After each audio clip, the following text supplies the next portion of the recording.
morning, grade 4. Good morning, Sir Monte.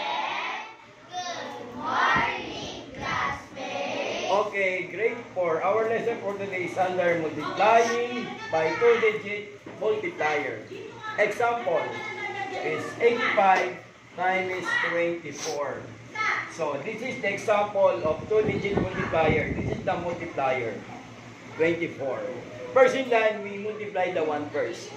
First, 5 times 4 is 20. Bring down 0, carry 2.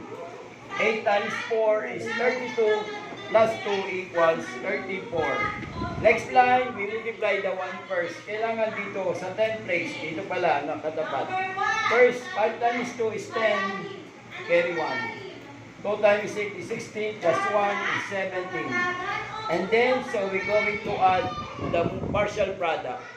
So, if there's no number, bring down 0. 4 plus 0 is 4. 3 plus 7 is 21. 11, carry 1. So, meaning 1 plus 1 equals 2.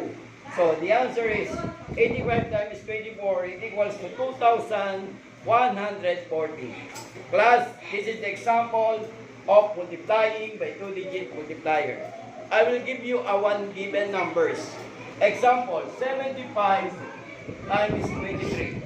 Okay, class, this is my example. Everybody, answer it at home. So, to everyone, this is unknown. To all grade 4, goodbye to everyone.